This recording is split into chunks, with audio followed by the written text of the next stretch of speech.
ಬಾಯಲ್ಲಿ ಮೃದು ಮಾತು, ಕೈಯಲ್ಲೊಂದು ಲಾಠಿ ಹಿಡಿದು ಸಾಗಿದರೆ ನೀವು ಬಹಳ ದೂರ ಸಾಗುತ್ತೀರಿ ಅಂತ ಹೇಳ್ತಾ SSLC ಗಣಿತ ಪಾಸಿಂಗ್ ಅಥವಾ ಸ್ಕೋರಿಂಗ್ ಟಾನಿಕ್ ನ ಮುಂದುವರೆದ ಭಾಗವನ್ನ ಈಗ ನೋಡೋಣ. ಸಮಾಂತರ ಶ್ರೇಣಿಗಳ ಘಟಕದಲ್ಲಿ 2 ಅಂಕದ 2 ಪ್ರಶ್ನೆಗಳನ್ನ ಕೇಳ್ತಾರ. ಅವು ಯಾವ ಇದಾವ ಅನ್ನೋದನ್ನ ಈಗ ಬಿಡಿಸೋಣ. ಮಾದರಿ ಪ್ರಶ್ನೆ ಪತ್ರಿಕೆ 1ರಲ್ಲಿರುವಂತಹ ಒಂದು ಪ್ರಶ್ನೆ 2, 6, 10, 14 ಡ್ಯಾಶ್ ಡ್ಯಾಶ್ ಈ ಸಮಾಂತರ ಶ್ರೇಣಿಯ 25ನೇ ಪದವನ್ನು ಕಂಡುಹಿಡಿಯಿರಿ.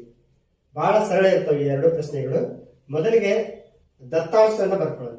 ಇದು ಸಮಾಂತರ ಶ್ರೇಣಿ. ಸಮಾಂತರ ಶ್ರೇಣಿಯ ಮೊದಲ ಪದದ ಸಂಕೇತ ಎ ಎಷ್ಟೈತಿ 2. ನೆಕ್ಸ್ಟ್ ಸಾಮಾನ್ಯ ವ್ಯತ್ಯಾಸವನ್ನು ಕಂಡುಹಿಡ್ಕೋಬೇಕು. ಸಾಮಾನ್ಯ ವ್ಯತ್ಯಾಸ ಸಂಕೇತ ಸ್ಮಾಲ್ ಡಿ. ಸಾಮಾನ್ಯ ವ್ಯತ್ಯಾಸ ಕಂಡುಹಿಡಿಯೋ ಸೂತ್ರ A2 - A1 ಅಥವಾ A3 - A2. A2 - A1 ಅಂದ್ರ A2 ಅಂದ್ರ ಸಮಾಂತರ ಶ್ರೇಣಿ 2ನೇ ಪದ 6 ಐತಿ, ಮೈನಸ್ A1 ಅಂದ್ರ ಸಮಾಂತರ ಶ್ರೇಣಿಯ ಮೊದಲ ಪದ 2. 6 - 2 ಅಂದ್ರೆ ಎಷ್ಟಾಯ್ತು 4. ನೆಕ್ಸ್ಟ್ A ಕಂಡುಹಿಡಿಯಕ್ಕೆ ಹೇಳಿದ್ರೆ 25ನೇ ಪದ ಅಂದ್ರೆ A25 ಕ್ವಶನ್ ಮಾರ್ಕ್. ಅಂದ್ರೆ ಇಲ್ಲಿ ನಾವು ಸಮಾಂತರ ಶ್ರೇಣಿಯ nನೇ ಪದ ಕಂಡುಹಿಡಿಯೋ ಸೂತ್ರವನ್ನು ಹಚ್ಚಬೇಕು. AN A plus n minus 1 into D. ಈ ಸೂತ್ರ ಬರೆದ್ರೆ ಕೂಡ ಅರ್ಧ ಅಂಕ ಸಿಗ್ತೈತಿ ನಿಮಗೆ. ಈ ಸೂತ್ರದಲ್ಲಿ ಬೆಲೆಗಳನ್ನ ತುಂಬಿದ್ರೆ ಅಂದ್ರೆ ಎನ್ ಇದ್ದಲ್ಲಿ ಎಷ್ಟು ತುಂಬಬೇಕು, ಎ ಇದ್ದಲ್ಲಿ ಎಷ್ಟು ತುಂಬಬೇಕು, ಡಿ ಇದ್ದಲ್ಲಿ ಎಷ್ಟು ತುಂಬಬೇಕು ತುಂಬಿದ್ರೆ ಮತ್ತೆ ಅರ್ಧ ಅಂಕ ಸಿಗ್ತೈತಿ. ಸುಲಭೀಕರಿಸಿದ್ರೆ ಅರ್ಧ ಅಂಕ ಇರ್ತೈತಿ. ಉತ್ತರವನ್ನ ಸರಿಯಾಗಿಟ್ರೆ ಅದಕ್ಕೆ ಅರ್ಧ ಅಂಕ. ಹೀಗಾಗಿ ನೀವು ಬರೀ ಸೂತ್ರ ಬರೆದು ಬೆಲೆ ತುಂಬಿದ್ರು ಕೂಡ 1 ಅಂಕವನ್ನ ಪಡ್ಕೊತೀರಿ. ಎನ್ ಇದ್ದಲ್ಲಿ ಎಷ್ಟು ತುಂಬಬೇಕು 25, ಮೊದಲ ಪದ 2, ಎನ್ ಇದ್ದಲ್ಲಿ 25 ತುಂಬಬೇಕು. ಡಿ ಸಾಮಾನ್ಯ ವ್ಯತ್ಯಾಸದ ಬೆಲೆ 4. ಸುಲಭೀಕರಿಸೋದು 2 ಪ್ಲಸ್ ಬ್ರಾಕೆಟ್ ಒಳಗಿನ ಪದಗಳನ್ನ ಸುಲಭೀಕರಿಸಬೇಕು. 25 - 1 ಅಂದ್ರೆ 25 1 ಕಳೆದ್ರೆ 24 ಇಂಟು 4. 2 ಪ್ಲಸ್ 24 ಇಂಟು 4 ಅಂದ್ರೆ 24 96 ಪ್ಲಸ್ 2 ಪ್ಲಸ್ 96. 2 ಪ್ಲಸ್ ಪ್ಲಸ್ ಇರೋದ್ರಿಂದ ಕೂಡಿಸ್ಬೇಕು. 96 2 ಕೂಡಿಸಿದ್ರೆ 98. ಹಾಗಾದ್ರೆ ಈ ಸಮಾಂತರ ಶ್ರೇಣಿಯ 25ನೇ ಪದ 98 ಆಗಿದೆ. ಬಹಳ ಸಿಂಪಲ್ ಕ್ಯಾಲ್ಕುಲೇಷನ್ ಇರ್ತೈತಿ. ಬಹಳ ಸರಳವಾಗಿ ನೀವು 2ಕ್ಕೆ 2 ಅಂಕವನ್ನ ತಗೋಬಹುದು. ನೆಕ್ಸ್ಟ್ 2ನೇ ಪ್ರಶ್ನೆ ನೋಡ್ರಿ. ಮಾದರಿ ಪ್ರಶ್ನೆ ಪತ್ರಿಕೆ 2021ರ ಮೊದಲನೇ ಮಾದರಿ ಪ್ರಶ್ನೆ ಪತ್ರಿಕೆಯಲ್ಲಿಂತ 2ನೇ ಪ್ರಶ್ನೆ 3, 8, 13 ಡ್ಯಾಶ್ ಡ್ಯಾಶ್ ಈ ಸಮಾಂತರ ಶ್ರೇಣಿಯ ಮೊದಲ 20 ಪದಗಳವರೆಗಿನ ಮೊತ್ತವನ್ನು ಸೂತ್ರ ಉಪಯೋಗಿಸಿ ಕಂಡುಹಿಡಿಯಿರಿ. ಇದು ಕೂಡ ಬಹಳ ಸರಳವಾಗಿರುವಂತಹ ಸಮಸ್ಯೆ. ದತ್ತಾಂಶವನ್ನು ಬರ್ಕೊಳ್ಳೋಣ. ಮೊದಲಿಗೆ ಸಮಾಂತರ ಶ್ರೇಣಿಯ ಮೊದಲನೇ ಪದ 3 ಇದೆ. ಸಾಮಾನ್ಯ ವ್ಯತ್ಯಾಸ ಕಂಡುಹಿಡಿಯೋಣ. ಸಾಮಾನ್ಯ ವ್ಯತ್ಯಾಸ A2 - A1.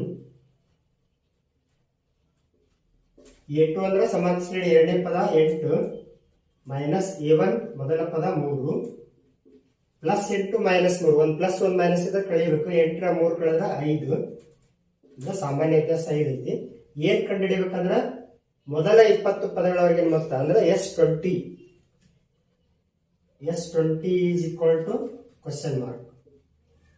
ಸೂತ್ರ ಉಪಯೋಗಿಸಿ ಸಮಾಂತರ ಶ್ರೇಣಿಯ ಮೊದಲ 20 ಪದಗಳವರೆಗಿನ ಮೊತ್ತ ಕಂಡುಹಿಡಿಬೇಕಾದ್ರೆ ಸಮಾಂತರ ಶ್ರೇಣಿಯ ಮೊದಲ n ಪದಗಳವರೆಗಿನ ಮೊತ್ತ ಕಂಡುಹಿಡಿಯೋ ಸೂತ್ರವನ್ನು ಹಚ್ಚಬೇಕು.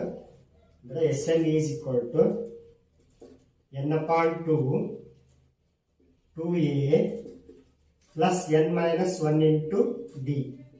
ಈ ಸೂತ್ರವನ್ನು ಹಚ್ಚಿದ್ರೆ ಅರ್ಧ ಅಂಕ ಸಿಗ್ತೈತಿ ನಿಮಗೆ. ಸೂತ್ರದಲ್ಲಿ ಬೆಲೆಗಳನ್ನ ತುಂಬಬೇಕು. ಎನ್ ಇದ್ದಲ್ಲಿ ಎಷ್ಟು ತುಂಬಬೇಕು 20 ಪದಗಳವರೆಗಿನ ಮೊತ್ತ ಅಂತ ಹೇಳಿದ್ರೆ ಎನ್ ಬೆಲೆ 20.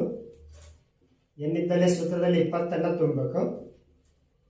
2a ಅಂದ್ರೆ 2 ಇಂಟು a ಅಂದಂಗ a ಬೆಲೆ 3 ಪ್ಲಸ್ ಎನ್ ಇದ್ದಲ್ಲಿ 20 ಸಬ್ಸ್ಟಿಟ್ಯೂಟ್ ಮಾಡಬೇಕು ಮೈನಸ್ 1. ಡಿ ಸಾಮಾನ್ಯ ವ್ಯತ್ಯಾಸದ ಬೆಲೆ 5.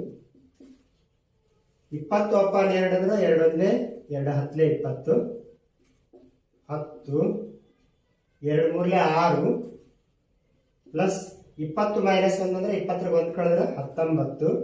ಬ್ರಾಕೆಟ್ ಮತ್ತು ಹೊರಗಿನ ಪದಗಳ ಮಧ್ಯೆ ಗುಣಾಕಾರ ಚಿಹ್ನೆ ಇರ್ತೈತಿ 5. ಬ್ರಾಕೆಟ್ ಒಳಗಿನ ಪದಗಳನ್ನ ಮೊದಲಿಗೆ ಸುಲಭೀಕರಿಸೋಣ. 6 ಪ್ಲಸ್ 19 ಇಂಟು 5 19 5ರಿಂದ ಗುಣಿಸಿದ್ರೆ 95. ಬ್ರಾಕೆಟ್ ಒಳಗಿರೋ ಎರಡು ಪದಗಳು ಪ್ಲಸ್ ಪ್ಲಸ್ ಇದಾವೆ ಅಂದ್ರೆ ಕೂಡಿಸ್ಬೇಕಂತ ಅರ್ಥ. 95 6 ಕೂಡಿಸಿದ್ರ ಬ್ರಾಕೆಟ್ ಮತ್ತು ಹೊರಗಿನ ಪದಗಳ ಮಧ್ಯೆ ಗುಣಾಕಾರ ಚಿಹ್ನೆ ಇರ್ತೈತಿ. ಇಂಟು ಇದು 101 ಆಗ್ತೈತಿ. 101ಕ್ಕೆ 10ರಿಂದ ಗುಣಿಸಿದ್ರೆ 1010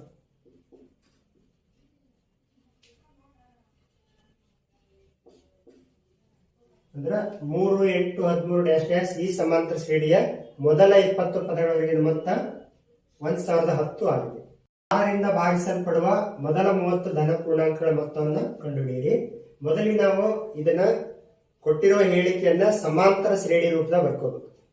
6ರಿಂದ ಭಾಗಿಸಲ್ಪಡುವ ಧನ ಪೂರ್ಣಾಂಕಗಳು ಯಾವುವು? ಮೊದಲ 30 ಧನ ಪೂರ್ಣಾಂಕಗಳು ಅಂತ ಹೇಳಿದಾರೆ. 6ರಿಂದ ಭಾಗಿಸಲ್ಪಡುವ ಮೊದಲ ಸಂಖ್ಯೆ ಯಾವುದಂದ್ರೆ 6.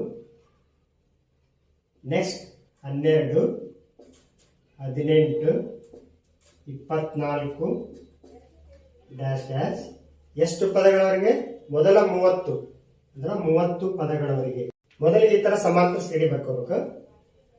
ನೆಕ್ಸ್ಟ್ ಈ ಶ್ರೇಣಿಯನ್ನ ಗಮನಿಸಿಕೊಂಡು ದತ್ತಾಂಶ ಬರ್ಕೋಬೇಕು. ಮೊದಲ ಪದ ಎಷ್ಟು, ಸಾಮಾನ್ಯ ವ್ಯತ್ಯಾಸ ಎಷ್ಟು, ಎನ್ ಎಷ್ಟು ಅನ್ನೋದು.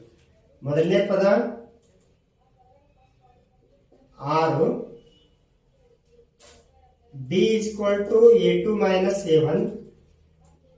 ಎರಡನೇ ಪದದಲ್ಲಿ ಮೊದಲನೇ ಪದ ಕಳಿಬೇಕು. 12 minus 6 12 6 ಕಳೆದ್ರೆ ಎಷ್ಟು? 6. 30 ಪದಗಳವರೆಗೆ ಅಂದ್ರೆ n ಬೆಲೆ 30. ಕಂಡುಹಿಡಿಯಬೇಕಾಗಿರೋದು ಏನಂದ್ರೆ ಮೊದಲ 30 ಧನ ಪೂರ್ಣಾಂಕಗಳ ಮೊತ್ತ ಅಂದ್ರೆ S30 ಅನ್ನ ಕಂಡುಹಿಡಿಬೇಕು ನಾವು. S30 is equal to question mark. ಅಂದ್ರೆ ನಾವು ಸಮಾಂತರ ಶ್ರೇಣಿಯ ಮೊದಲ n ಪದಗಳವರೆಗೆ ಮೊತ್ತ ಕಂಡುಹಿಡಿಯುವ ಸೂತ್ರವನ್ನು ಹಚ್ಚಿ ಅದರೊಳಗೆ ಬೆಲೆಗಳನ್ನು ತುಂಬಿ ಸುಲಭೀಕರಿಸಿದ S30 ನಮಗೆ ಸಿಗ್ತದೆ. Sn is equal to n upon 2a plus n minus 1 into d. ಸಮಾಂತರ ಶ್ರೇಣಿಯ ಮೊದಲ n ಪದಗಳ ಮೊತ್ತ ಕಂಡುಹಿಡಿಯುವ ಸೂತ್ರ. n ಇದ್ದಲ್ಲೇ 30 ಅನ್ನು ತುಂಬಬೇಕು. ಸೂತ್ರದಲ್ಲಿ n ಇದ್ದಲ್ಲಿ 30 upon 2a ಇದ್ದಲ್ಲೇ ಮೊದಲನೇ ಪದ 6, n ಇದ್ದಲ್ಲೇ 30 ಅನ್ನು ತುಂಬಬೇಕು. 30 minus 1 d ಸಾಮಾನ್ಯ ತಸದಲ್ಲಿ 6. ಸೂತ್ರ ಬರೆದು ಬೆಲೆ ತುಂಬಿದ್ರೆ 1 ಅಂಕ ಗ್ಯಾರಂಟಿ. ನೆಕ್ಸ್ಟ್ ಇನ್ ಸುಲಭೀಕರಿಸಬೇಕು. 30 upon 2 2 1 2 15 30 15 into 2 into 6 2 6 12 plus 30 minus 1 30ರಾಗ 1 ಕಳೆದ್ರೆ 29. ಬ್ರಾಕೆಟ್ ಮತ್ತು ಹೊರಗಿನ ಪದದ ಮಧ್ಯೆ ಗುಣಾಕಾರ ಚಿಹ್ನೆ ಇರ್ತೈತಿ. Into 6 30 is equal to 15 into 12 plus 29 into 6 ಅಂದ್ರೆ 29ಕ್ಕ 6ರಿಂದ ಗುಣಿಸ್ಬೇಕು. 74. ಈ ಬ್ರಾಕೆಟ್ ಹೋಗ್ಬೇಕಾದ್ರೆ ಬ್ರಾಕೆಟ್ ಒಳಗಿನ ಪದಗಳನ್ನ ಸುಲಭೀಕರಿಸಬೇಕು. 15 ಇಂಟು ಇವು ಎರಡು ಪ್ಲಸ್ ಪ್ಲಸ್ ಇರೋದ್ರಿಂದ ಕೂಡಿಸಿ ಉತ್ತರ ಪ್ಲಸ್ ಒಳಗೆ ಹಚ್ಚಬೇಕು. 174ಕ್ಕೆ 12 ಕೂಡಿಸಿದ್ರೆ 186. 15 ಇಂಟು 186 ಅಂದ್ರೆ 186ಕ್ಕೆ 15ರಿಂದ ಗುಣಿಸಬೇಕು. 2790.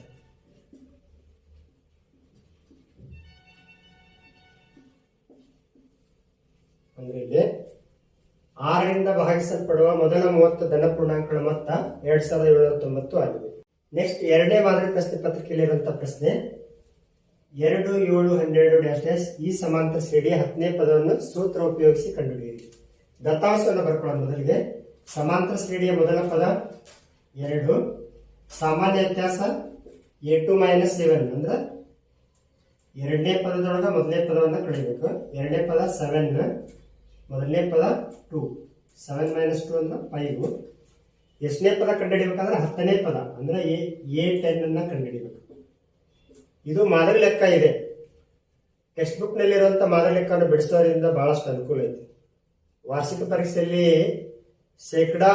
15% ಮಾದರಿ ಲೆಕ್ಕವನ್ನು ಕೇಳೋದ್ರಿಂದ ನೀವು ಮಾದರಿ ಲೆಕ್ಕವನ್ನು ಬಿಡಿಸೋದ್ರಿಂದ ನಿಮಗೆ ಸ್ಕೋರ್ ಮಾಡೋದಕ್ಕೆ ಹೆಲ್ಪ್ ಆಗುತ್ತೆ. ಅಂದ್ರೆ ಎನ್ನೇ ಪದ ಕಂಡುಹಿಡಿಸೋ ಸೂತ್ರ an is equal to a plus n minus 1 into D. N ಇದ್ದಲ್ಲಿ 10 ತುಂಬಬೇಕು. ಎ ಅಂದ್ರೆ ಮೊದಲನೇ ಪದ 2 ಇದೆ, ಬೆಲೆ ತುಂಬೋಣ. ಎನ್ ಮೇಲೆ 10 ಮೈನಸ್ 1 ಡಿ ಸಾಮಾನ್ಯ ವ್ಯತ್ಯಾಸ ಬೆಲೆ 5. 2 ಪ್ಲಸ್ 10 ಮೈನಸ್ 1 ಅಂದ್ರೆ 9, ಹತ್ರ ಒಂದ್ ಕಡೆ 9. 9 ಇಂಟು 5 ಅಂದ್ರೆ ಈ ಬ್ರಾಕೆಟ್ ಮತ್ತು ಹೊರಗಿನ ಪದದ ಮಧ್ಯೆ ಗುಣಾಕಾರ ಚಿಹ್ನೆ ಇರೋದ್ರಿಂದ ಇಂಟು ಹಾಕಿದ್ವಿ.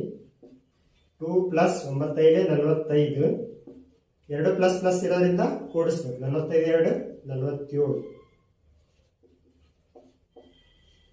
ಅಂದ್ರೆ 2 7 12 ಡ್ಯಾಶ್ ಡ್ಯಾಶ್ ಈ ಸಮಾಂತರ ಶ್ರೇಣಿ 10ನೇ ಪದ ಎಷ್ಟಾಗಿತ್ತು ಅಂದ್ರೆ 47 ಆಗಿದೆ. 4ನೇ ಪ್ರಶ್ನೆ ನೋಡ್ರಿ, ಅಂದ್ರೆ ಮೊದಲ ಪ್ರಶ್ನೆ ಪತ್ರಕ್ಕೆ 2ರಲ್ಲಿರುವಂತ 2ನೇ ಪ್ರಶ್ನೆ. 2 plus 5 plus 8 plus dash dash 20ರ ಪದಗಳವರೆಗಿನ ಮೊತ್ತವನ್ನು ಸೂತ್ರ ಉಪಯೋಗಿಸಿ ಕಂಡುಹಿಡಿಯಿರಿ.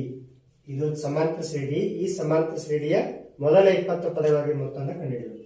ಇಲ್ಲಿ ಮೊದಲನೇ ಪದ 2 ಇದೆ, ಸಾಮಾನ್ಯ ವ್ಯತ್ಯಾಸ a2 ಮೈನಸ್ a1. a1 ಮೊದಲನೇ ಪದ 2, 5 ಮೈನಸ್ 2 ಅಂದ್ರೆ 5 2 ಕಳೆದ 3. 20 ಪದಗಳವರೆಗಿನ ಮೊತ್ತ ಅಂದ್ರೆ S20 is equal to question mark ಅಂದ್ರೆ n ಇದ್ದಲ್ಲಿ 20. ಸಮಾಂತರ ಶ್ರೇಣಿಯ ಮೊದಲ n ಪದಗಳವರೆಗಿನ ಮೊತ್ತ ಕಂಡುಹಿಡಿಯುವ ಸೂತ್ರ Sn is equal to n upon 2 2a plus n minus 1 into D. n ಇದ್ದಲ್ಲಿ ಎಷ್ಟು ತುಂಬಬೇಕಂದ್ರೆ 20. 20 ಅಪಾನ್ 2 2 ಇಂಟು a ಮೊದಲನೇ ಪದ 2 ಪ್ಲಸ್ n ಇದ್ದಲ್ಲಿ 20 ತುಂಬಬೇಕು ಮೈನಸ್ 1 ಡಿ. ಡಿ ಬೆಲೆ 3. 20ಕ್ಕೆ 2ರಿಂದ ಭಾಗಿಸಿದ್ರೆ 2 ಒಂದೇ 2 ಹತ್ತಲೇ 20 10 2 4 ಪ್ಲಸ್ 20 ಮೈನಸ್ 1 ಅಂದ್ರೆ 19 into 3 10 into 4 plus 19 3 57 10 into 57 plus 4 57 4 ಕೊಡಿಸಿದ್ರೆ 61. 61 ಇಂಟು 10 ಅಂದ್ರೆ 610. S20 is equal to 610. 2 plus 5 plus 8 plus dash dash 20ರ ಪದಗಳವರೆಗಿನ ಮೊತ್ತ ಎಷ್ಟಂದ್ರೆ 610 ಆಗಿದೆ. ಬಹಳ ಸಿಂಪಲ್ ಇರ್ತಾವ್ರಿ. ಸಮಾಂತರ ಶ್ರೇಣಿಯ n-ನೇ ಪದ ಕಂಡುಹಿಡಿಯುವ ಸೂತ್ರವನ್ನು ಬಳಸಿಕೊಂಡು ಒಂದು ಸಮಸ್ಯೆ ಇರ್ತದೆ, ಮೊತ್ತ ಕಂಡುಹಿಡಿಯುವ ಸೂತ್ರವನ್ನು ಬಳಸಿಕೊಂಡು ಮತ್ತೊಂದು ಸಮಸ್ಯೆ ಇರ್ತದೆ. ಆ ಸಮಾಂತರ ಶ್ರೇಣಿಗಳ ಘಟಕದಲ್ಲಿನ ಎಲ್ಲಾ ಮಾದರಿ ಲೆಕ್ಕಗಳು ಟೆಕ್ಸ್ಟ್ ಬುಕ್ ನಲ್ಲಿ ಎಲ್ಲಾ ಸಮಸ್ಯೆಯನ್ನು ಬಿಡಿಸಿದ್ರೆ ಡೆಫಿನೆಟ್ ಆಗಿ 4ಕ್ಕೆ 4 ಅಂಕವನ್ನು ನೀವು ತಗೋಬಹುದು.